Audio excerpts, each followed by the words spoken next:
Neil O'Riordan, please. Hi Stephen, do you feel that you caught a break tonight at the end of the game to maybe make up for some of the bad fortune? Yeah, like I was very impressed with Serbia. I thought they were excellent on the night. You know, they've improved since we played them last, Stephen, I feel, because we had 50-50 possession in the game away, and it was an end-to-end sort of game, 3-2 defeat, narrow defeat. But tonight Serbia were excellent, you know, and I was so impressed with them. We hung in there, you know. It was a third game in 6 days. It was only their second, really, and it was a tough shift for the players, but they showed great spirit and they fed off the energy of the crowd. The crowd were amazing, and Gavin Bazuna kept us in it for periods because they had a lot of quality, Serbia.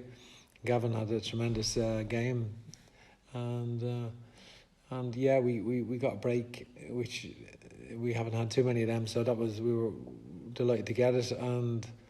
But you know, Matt Doherty, to be fair, third game in 6 days. He's not been a regular in the Tottenham team. He's played a couple of Europa League matches, so for him, he was absolutely exhausted, and he still got to push himself to the limits, got to the end line to make that cross. So, you know, it's tremendous credit for him.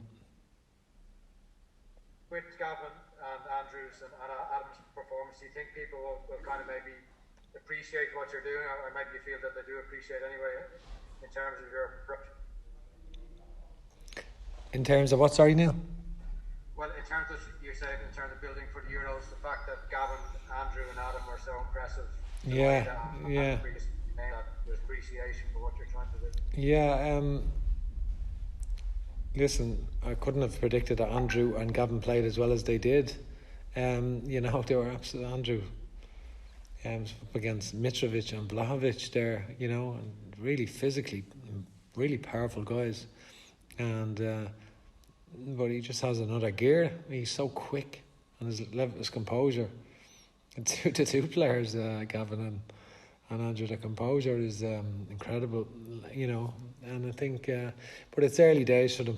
You know, Andrew's only played 7 league games for Norwich, and did a great pre-season. Played every minute in pre-season, and I know how highly they regard him there. They really do regard him highly, and he showed why tonight. Ed Leahy, please. Stephen, how are you doing? Yeah, it was a great result tonight, I suppose, in the end. I'm just sort of thinking, I'm sure you'll be keen to analyse that game, and you know, we spoke about Serbia being an aspirational team to be, you know, compared to maybe in the future. But you know, from the performance tonight, and we're still playing catch up with them. So just in terms of what can we add to that performance where we can allow to have that control aspect in the opposition half, and to be, you know, playing that nice football in and around the opponent's box. What's missing from the team just to add to that performance tonight? Yeah, I think I wasn't joking when I said, I wasn't just, you know, I actually genuinely meant it. I thought they were sort of probably quarter-final European Championship material, definitely. I think they're very good. You know, in many ways they cause us more problems than Portugal did in midweek. So they were excellent. They had a lot of quality in forward areas, and very good structure in their team. I think the evolution of our team is sort of a good bit behind Serbia, and we you know, you can see a lot of the players have shown a lot of composure still, and we do need to add some quality, you know, some extra quality in the final third. All right, you know, we're not saying that we're perfect. We still have we're very much a work in progress, but we have some good attacking wingers to come in who weren't here, and players who play wide. Jason Knight has played wide in that position for us, and Callum O'Dowd obviously, and Chiedozie Ogbenya, who's lightning, absolutely rapid. He is Chiedozie, and then also the fact that Callum Robinson wasn't really fit enough to start. So hopefully we'll have him again as well, because he made things happen when he came on in both games, and it was great. It was great to have him after just so quickly after having COVID. So these are players that will help us improve and be better. And then just to follow up on that, would it be fair to say then the fact that we were enjoying a good bit of possession, and I suppose that allowed the team to take a bit of break, to get a bit of respite, and allowed them to bring the energy into the final stages? So in that sense, possession football has its benefits from that side of things as well. Yeah, if it was behind closed doors that game, we'd have lost it. I think the support were magnificent tonight. They really were, and it was like a full house, even though it wasn't a full house. And the players got the energy from that, because say the likes of Egan and Shane Duffy and Matt Doherty, that's their third 90 in 6 days at international level against Portugal and Serbia, where they're absolutely really intense games, and the game against Azerbaijan the weekend. So it's a real shift against a team like that, who are relentless, and they deserve a lot of credit for their attitude. The attitude of the players was nothing short of first class. Really good, and we're not in the business, we celebrating a draw at home. But just in the context of the week, really, because I felt we deserved at least 4 points from the other two games, and not 6. But the way we didn't just see the last minute out in Portugal, but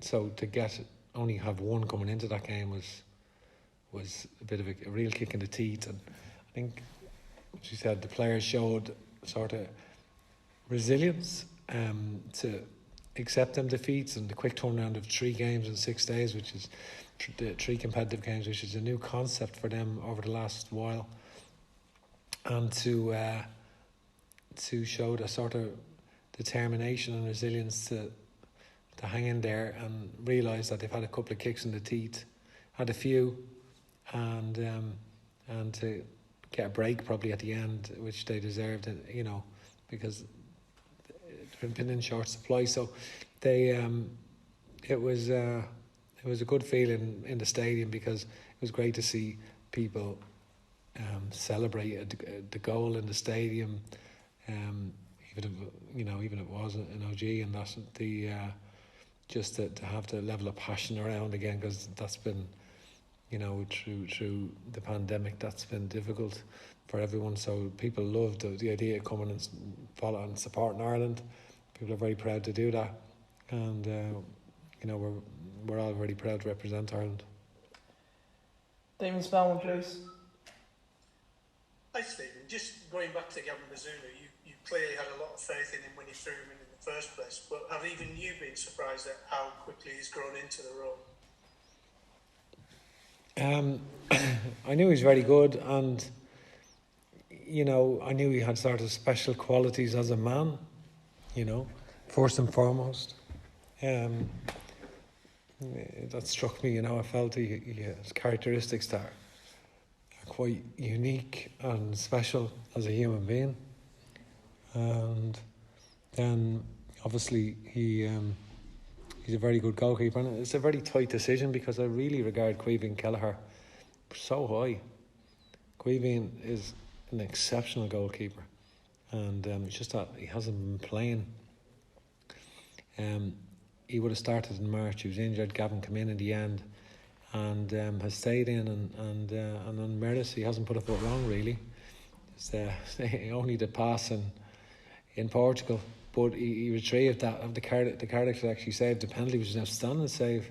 So he's done well. But Caoimhín is a real talent as well, and I know Mark is doing well as well. Mark Travers at Bournemouth been first choice, but Caoimhín you know, so we've 2 games coming up, Azerbaijan and Qatar next month. So, you know, Queeving could feature against Qatar, for example. So 2 good prospects, and it's good to see them fulfil that and do well. Thank you. Just one question each from now on in, if we can. Gavin Kearney, please. Hi, Stephen. There's so much noise surrounding your position when it comes to the conversation in the media around this team and what you're trying to do. Would you like the FAI to come out now in the next couple of days and for them to give you their backing and to shut up all that noise and get on with your work? No, listen. I've clear communication with you know, key people in the FAI, and they've been nothing but supportive. And I think it's irrelevant if someone writes something in the back of a newspaper or whatever, that, you know, and then it becomes that's you know, I can't get you know, sidelined by that. I need to remain focused on the job in hand, because ultimately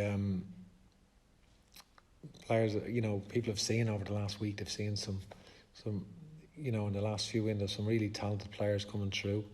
Yeah, the experienced players have shown in them a brilliant attitude. Listen, the 97-minute goal in Portugal, which would have been, you know, one of the great results, is our only defeat in 6 matches now, and but we haven't. We've been drawn too many. We need to start turning the draws into wins, and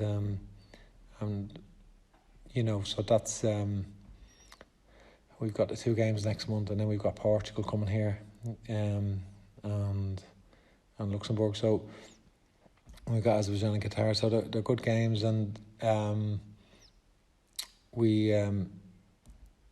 so yeah, a lot of good things from the week, really, but just you know, probably Serbia overall could have deserved to win tonight. You know, they were exceptional, but we dug in, showed different type of qualities, and played a lot of good football as well, and had obviously 2 chances after death to win it with Andrew's brilliant shot and Shane Duffy's header, but they were very good. I felt, Serbia overall. John Fallon, please.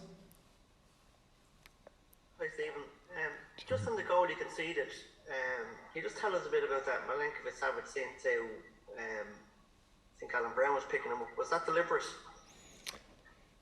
No, I think. Listen, I look after all the defending corners myself, and I take great pride in that, and that's our first goal we conceded from a corner since I took over. Except for the second phase against England, which was headed out of the box and across back in, but in a thing. So we seen Milenkovic Savic. You know, we didn't get that. You know, we knew that he did that, and we prepared against it. You know, so we're disappointed that we conceded it, but he is difficult to stop. They are difficult to stop and deliver. Tadic's delivery is amazing. You know, he's probably the best delivery that we've played against. You know, his delivery is tremendous. They've so much height. You know, if you go through the team, like, we're giving inches away everywhere, really, you know, to be honest with you. You know, they had Mitrovic, Vlahovic, and 3 centre-halves, and Milenkovic Savic, all in the box. So there's 6 in the box. So it's difficult to defend against. They are. We defended well in Serbia against the players. They're very, very dangerous from that. You know, they just have so great delivery and powerful lads. Okay, guys, we're going to end it there. Thanks for your help.